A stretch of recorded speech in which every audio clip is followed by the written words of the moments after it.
Welcome to this WISPALS training session on create lists with multiple limiters. Will be just a short, roughly 15-minute session, and we'll look at running lists on with multiple limiters.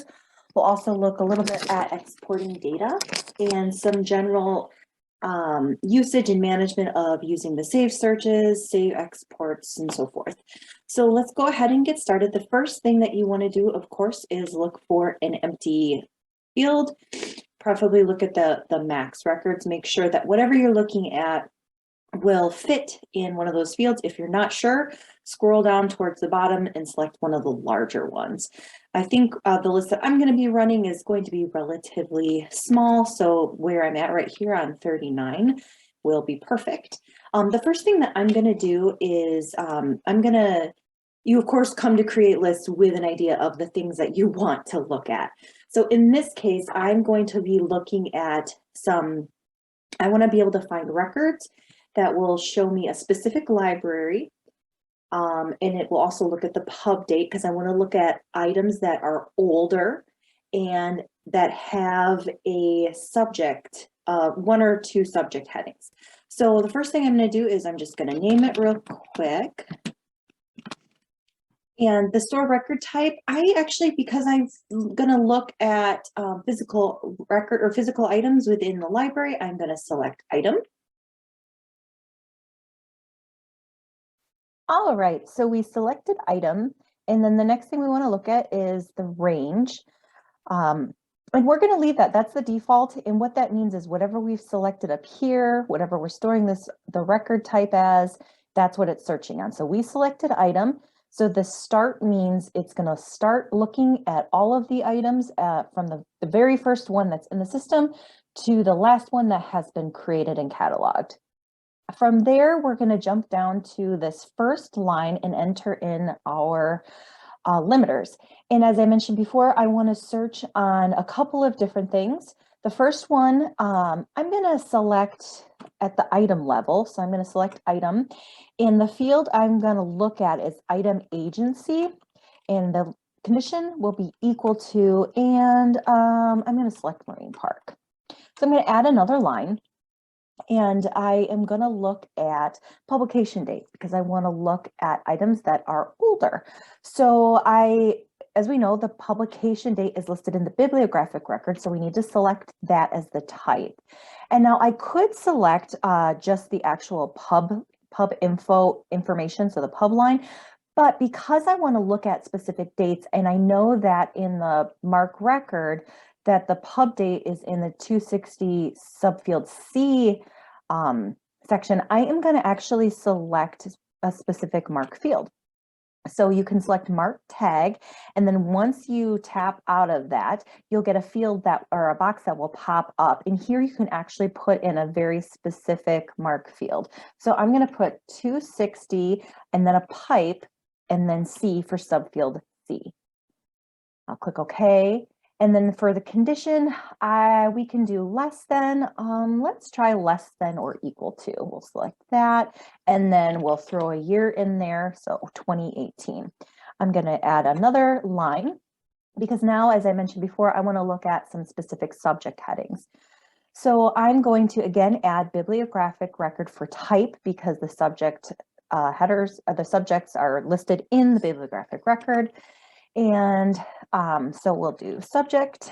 And then for the condition, there are quite a few different conditions that we could potentially use. We could do equal to, we could do starts with, ends with, matches. Some of those can be a little limiting. For equal to, if whatever we're putting in there, it's only going to give us results with just that one word or those two words that we're searching. Whenever searching for something like a a subject or something like that, where I'm typing a term in, I prefer to use has. It seems to give me better results. So I'm going to put in nursing. And then I want to go ahead and add one more line. And then we'll also do subject as well, has, and then health. Oops. There we go.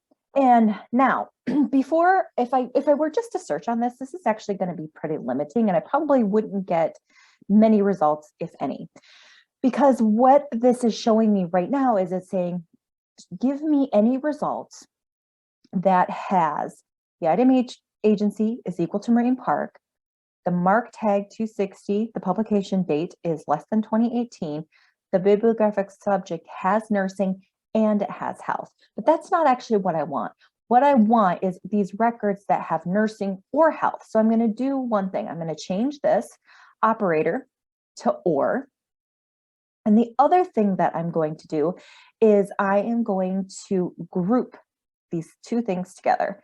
So I'm going to highlight line 3 and 4, and then I'm going to come over here and click on group.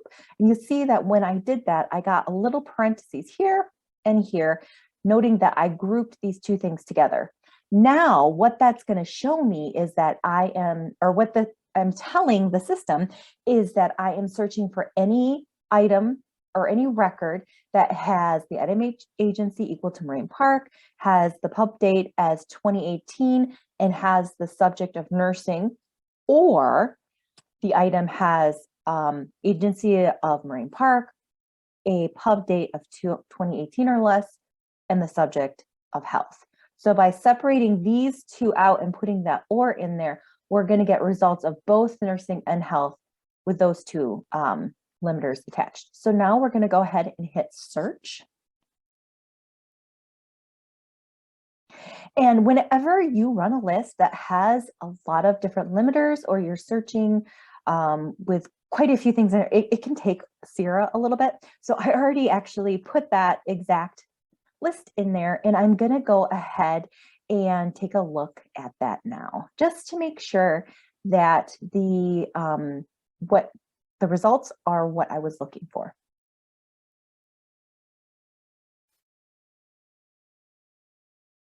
Okay, so let's go ahead and let's just bring one of these up. Oops. All right, so I'm going to view the bibliographic record. And I see here in this particular record, the location is Marine Park. If I scroll down a little, I look at the publication date, the 260 field, subfield C. It's less than 2018. This one was published in 1978. And then the subjects coming down here, I see should be either health or nursing. Yep, here we go. We have health in there. So this one met our criteria, so we know the search was good. We had good results here. I'm going to close this out. There are a couple other things that I want to show you. So if you are looking at your creating a list, you don't have to just use that classic view that we did. I'm actually just going to click on search again, but I'm going to keep that existing search in there. You can also, instead of leaving this at the default range, we can do two different things. One, you can click on you can also, let me jump back really quick. You can do a search on an existing review file. I'm not actually going to show you that right now, but what that means is if I created this list and the results that I got were great, but maybe I need to limit it more, you can create a list on a list so that when you select review, you get the option then to select any current review file that's listed in create lists, and then you can do a search on that. But what I want to show you quickly is the index. And I keep clicking on the wrong thing. All right, index. So the index allows us to actually select any index that we have, anything that we have indexed in our catalog, and use that as a search. For this particular example, we were also searching on subjects. So we could, if we wanted to, actually search on a specific subject like nursing, and then we could remove these two options and then run it. So we have those. So we could run it on anything with a subject of nursing, and then we could leave item agency to Marine Park, and then we can leave the publication information as is, and then run that list. This one I find a little bit more limiting, and it does take longer for the search to run, but it is an option. You can always use index as a way to search. And the other one I want to quickly show you is advanced searching. What this means essentially, it's like a keyword searching within Encore. So if you click on advanced, you can easily do a search on anything in the system. So let's just say, similarly to what we were looking at before, we could do health, or you can use any Boolean term and not nursing. It actually, I have had success, I think, using quotes and no quotes. So you can do it either way. Health and not nursing, and then you could use these limits as well. You could search for a specific, any type of a keyword search that you could think that you would probably search in Encore. So an author and a title, or an author and a subject, something like that, you can use the advanced searching on as well. The other thing that I wanted to show, I'm actually going to close out of this. I want to keep this one that I had before and jump back into that. I wanted to show the difference between a classic view and an enhanced view. So with the classic view, that's just how we were looking at it with and created this one. We're looking at the different columns, but in an enhanced view, we have a little bit different of a layout. And this was created with the intention of being a little bit more simpler to work with. It looks a little complicated because we already have things in here, but it's essentially, this is the same thing that we had in the classic view. So looking at this, we have the item agency equal to Marine Park, and the bibliographic mark tag 260C is less than or equal to 2018. And then you'll see here that this is kind of grouped together in a kind of a little bit of a hierarchical structure here. So we have, it has to be those two things, and the subject has to be nursing, or the subject has to be health. So you can create it that way. Let me actually close out of this and show you from a blank one what that looks like from scratch. So I'm just going to come in here and I'm going to click on enhanced first, and you'll see that there is not nearly as much information in here. And the intention of that is that you just have one box that you have to deal with before you can create any other boxes. So just like we did before, we would select item, and then we could select a field. I'll just select status here as an example. And then you would select the operator. We'll do equal to, and then I'll just leave it as on hold shelf, but you could select any one that you wanted to. And then from there, you can add another term, you can add another condition. You can then group. So just like I did with those two subject headings before, you can group things together. And that gives you that kind of hierarchical structure. I'm going to close out of this one. So just showing here how I created this, we'll jump back to the classic view, and you can see that it just populates it the same. So really these two essentially work the same. With the enhanced, there is one thing that is available in enhanced that is not available in classic, and that is in the condition option. So if you look here in the conditions, there is this this condition in. The in operator is only available in the enhanced version and not in the classic. I have not had any real occasion to use that, but you can if you want to try it, you can, but you'd have to do it in the enhanced. But that's really the only difference that I have found between the enhanced and the classic. And then finally, the last option is JSON. This option, not many people have used. I don't know that anyone within WISPALS uses it. But the one advantage it does have is that if somebody is doing a kind of a complicated create lists, you can easily copy and share this with someone else. So it could even be someone outside of the system, or if somebody outside of our system does something that you want to replicate, you can ask them for the JSON and they can just copy and paste this. And then you can paste this into a new field, and then it would automatically populate, and you could change things to, your locations or whatever. So there is an advantage of using that as well. The other thing, let me close out of this. The other things that I just wanted to show quickly were the saved search, the save export options. let's go back into our trusty test here. And we'll actually go back to when we were editing it.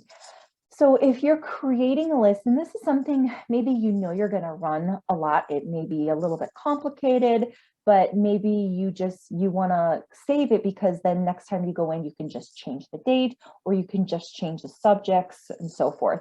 So what you'd want to do then is once you've created it, and you can do this before or after you ran it, just like I did, you could just come back in here, and then what you would do is save as, click on save as, and then you can save it as a saved search. And then the next time you come in, you select a blank spot, you open it up, and then you click use existing search, and then you can go ahead and search for your saved search, whatever you named it as, and then you can repopulate it and run it by making, the simple changes, whether it's a date change or a subject change and so forth.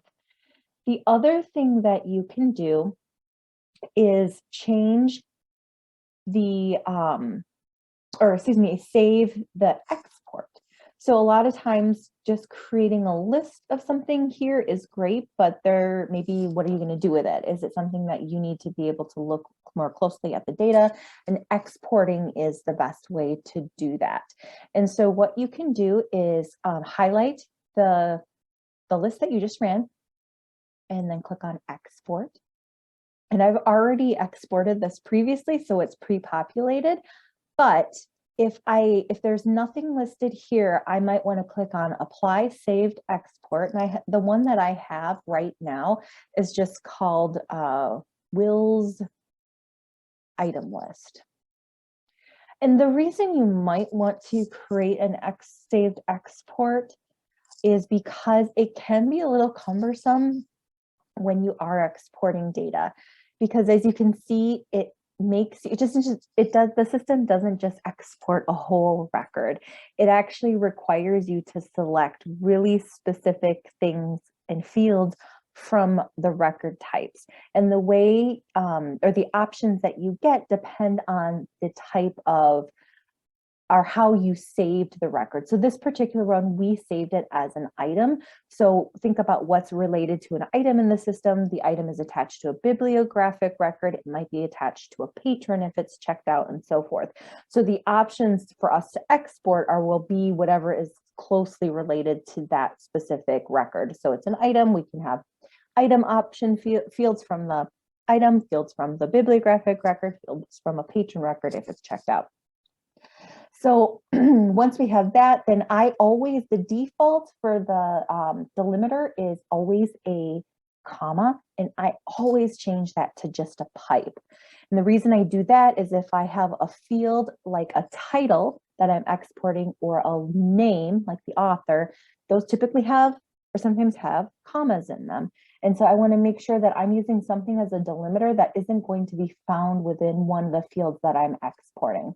And then I'm just going to browse, and I will save this to my desktop. And I'm just going to save this as a test. And what I do is I always change the file type to all files. And then I actually put the extension of whatever or however I want to export it. I put that extension right in the name, because then the system's automatically going to know, okay, she put XLS, this means Excel. I'm going to open it and it'll be an Excel file. So I'm going to go ahead and export that. All right, so I'm going to find the record that I just exported. I will click on that, and immediately, because I saved that as an XLS, it opens automatically in Excel, and it's asking me, are you sure you want to open this? And I say yes. And you'll note that it puts it all into just one column. It puts everything in each line into that first column. But you can see that pipe that I put in there as the delimiter, and that's going to be super useful. So I'm going to highlight that first column, since each item is in that first column. And then I'll go to data up at the top, text to columns, and I'm going to select delimited and next. And then here I'm going to click in that other and I'm going to put that pipe in there. And once I do that, I'll say next and then finish. And now all of those are in its own column. And then I can do whatever I need to do with this data, whether I want to sort it or just, go out in the stacks with this and look at it and pull these items. I have that information here. The other thing I wanted to do is just jump back really quickly back into create lists. I started, and I think most people start in the review files and they do most of their work here, but you can always start in saved searches or in saved exports, saved lists. You can start there and you can actually create things from here. So if I jump down to save exports, you can actually down below, there's a new and edit delete. So you can create a new export. So before you even run your list, you could go in and come to create saved exports, click on new, create your new export and save that so you have it here when you're ready to use it. Or if you know you're never going to use that one again, you can delete one that you have already created.